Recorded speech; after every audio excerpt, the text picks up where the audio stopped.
Yep. Just a phenomenal, I thought collective effort by this group tonight. These games don't come easy, especially once you get down the stretch in conference play.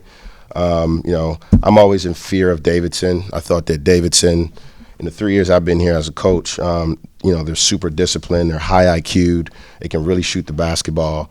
They'll carve you up quick, and I think that this Davidson team is as talented as the two teams that I've seen in the last 2 years. And so they worried me for the last, 48 hours, and they've played really, really well on the road. I think they've played their best basketball away from Charlotte. And so I thought these guys, phenomenal effort defensively. And, again, I have to watch the film, but I thought tonight from start to finish in many doses was probably our best defensive effort. I think in the second half, up until, maybe 3 or 4 minutes left, we held them to about 11 or 12 points.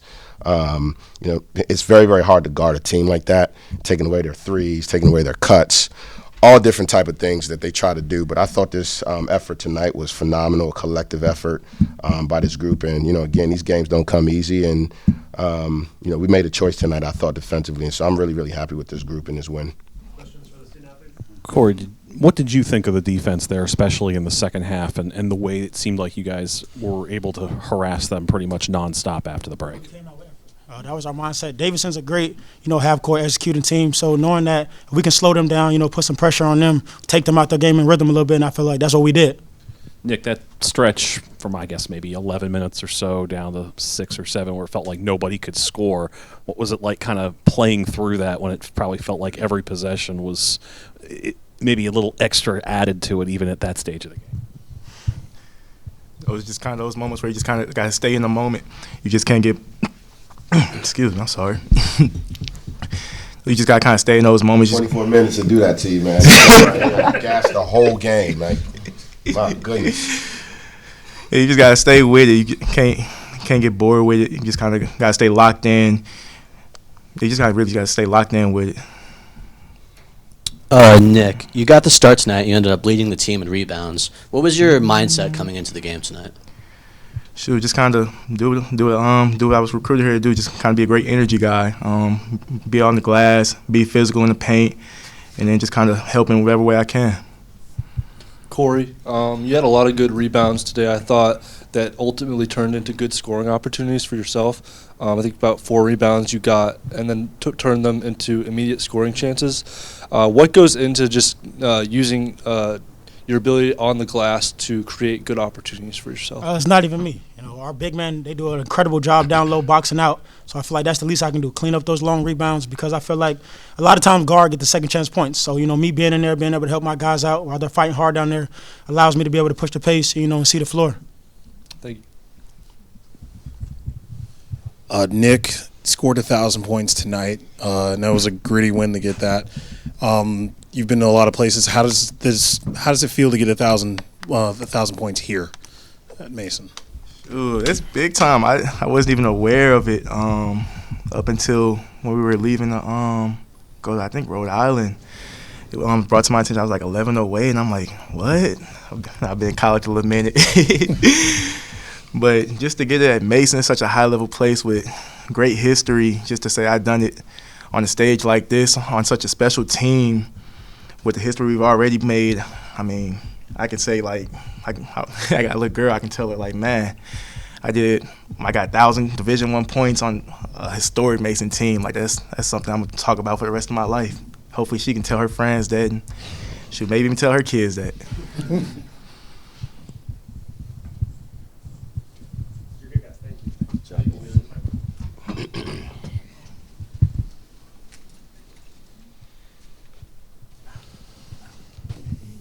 Tony, how is Riley at this point, and how did you feel like both Emmanuel and Nick were able to fill in? It's because it seemed like you guys were probably at your worst when both of those guys had the foul trouble there at the end of the first half. Yeah, I mean, obviously with Riley, it's just kind of a day-to-day thing. Honestly, it was, he was fine earlier this week, and I think yesterday he was kind of okay, and then today it was, it's kind of day-to-day. It's a pretty sensitive issue he's got here, but My job is to protect my guys for the long haul, and so I think he made a decision today that he just couldn't help us.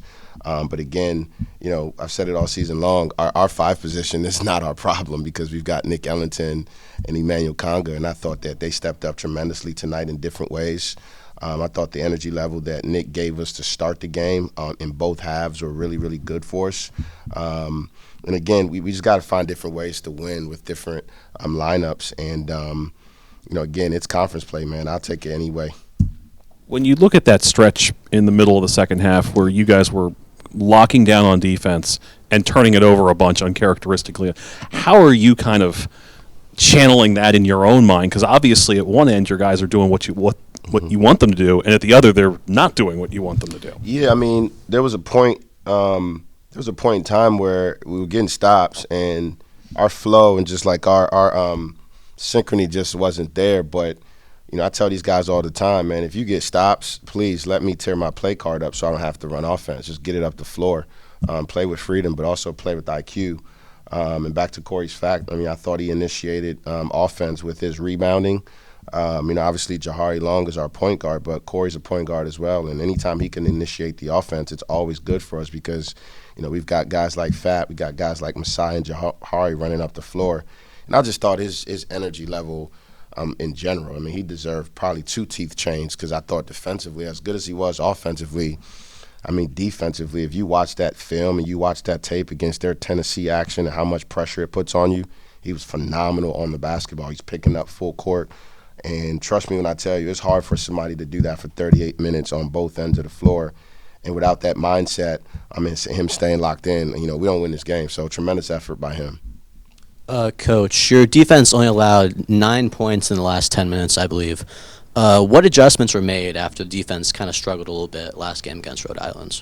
That's a completely different game. We're not going to talk about that. That's over with.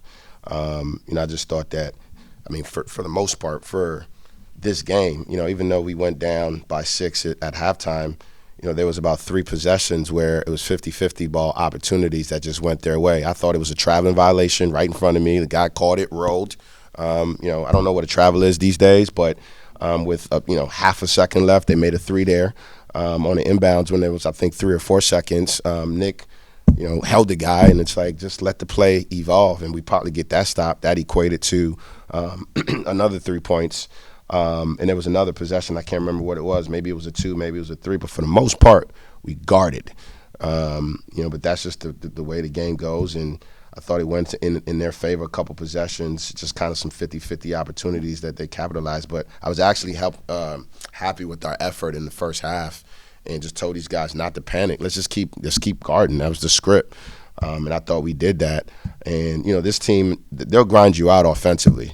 They'll stick to their flow. They'll stick to their back screens, their flares, their cuts, and all those different things. But I thought we wore them down just because we stood with our physicality and kind of understood what they were trying to do. A lot of times when you're playing a team like Davidson, when you're not in the action, you rest, and that's how they get you. And I just thought all 5 guys stay connected. Coach, how would you say the free throw shooting impacted this game, especially because I think you guys were 6 for 13 in the first half. In a close game like this, what is the weight of missing those types of shots? We got to make them. We're 13 for 22. We missed 9. If we made 9 more, we'd have 69 points. So we got to make free throws. It's the name of the game. And, obviously we had a little bit of a gap in separation, but in closer games, missing free throws will cost you. And, these guys just got to do a better job of making their free throws. Follow-up question in terms of how the first half ended, when there's a scoring drought of that magnitude, and especially when things can get chaotic, what is what do you do to keep you guys mentally right, especially when things aren't going right? Well, thank God for 2 halves of basketball, and when we go into that locker room, we don't panic. These kids they're fighting their asses off, and it's my job to make sure it's a game of 2 halves, and we do a good job of whatever went wrong in those first 20 minutes. That's what we watch on film. Visualization is completely different than tearing a guy up. Let's learn from what just happened. We got another 20 minutes. Let's fix it. Let's stay confident, and we'll be fine. That was the halftime adjustment. Hi, Coach. And to kind of go along with that, I was going to ask, the past couple games you've given up some runs out of the half. How big was it tonight to start that second half on the 10-0 run? After you guys were trailing. You guys are just coming at me with these runs, man. The game of basketball happens in game of runs, believe it or not, right? But we've been a really good team. Shout out to EBA. There's something cooking in this gym with our support system because, sometimes, you see what happens in the first half, and it's a combination of this group in this building, because a lot of teams, as bad as we've been in the first half for the most part, we've been able to just cut people's water off in the second half. It's not cool. It's not cool at all for what we're trying to do and where we're trying to go. And it's never too late to learn from it. I've gone back and forth and maybe changing up the lineup and things of that nature. But the reality is, and I'll continue to say it, it's my opinion, but if it ain't broke, you don't fix it, right? So we're 19-2, and when the time comes, and again, it's a long season, and when you think about how important it is to keep these guys connected, you change your lineup up, and then it hurts a kid that's going to help you later on down the line, and all of a sudden it can corrode your locker room. This is a very, very long season, and we're going to continue to be strategic with what we need to do to win games. I don't care how it looks, as long as we get the W. And then I also want to ask, late in the game, obviously after that big scoring drought with both teams, Fat Hill gets a steal and a slam, and then he scores 8 points in the last 5 minutes, I believe. He's had a couple of these games now where he's kind of been the go-to guy late, especially at the free throw line. So, how huge has, his emergence been in that type of role? Well, it goes back to my previous answer. We've got a good group. We've got a coachable group. Fat Hill's a starter, right? Fat Hill is very similar in a way to what we had in Jared Billups last year. And that unselfishness is a big reason why we've had success so far. It's natural as a competitor to have some sort of ego because you think you should be starting the game, especially when you're a guy that's been finishing the game like Fat. But Fat's got a great spirit, man, and he's an authentic guy, and he cracks jokes all the time. You never see him fold. You never see him talk back, and he's got all the confidence in the world just because I believe in him, and whether he starts the game or not, he's going to play 30 minutes, and I think he understands that. And he's helped us, finish these games. And I'm just happy today that, he's one of those guys that is really good on the basketball. He's not so good off the ball. And I thought his attention to detail today and seeing man, ball, and positioning was really good for him because, that steal that he got, that light bulb turned on and he just kind of flipped his angle and was able to get that deflection. And that was huge for us.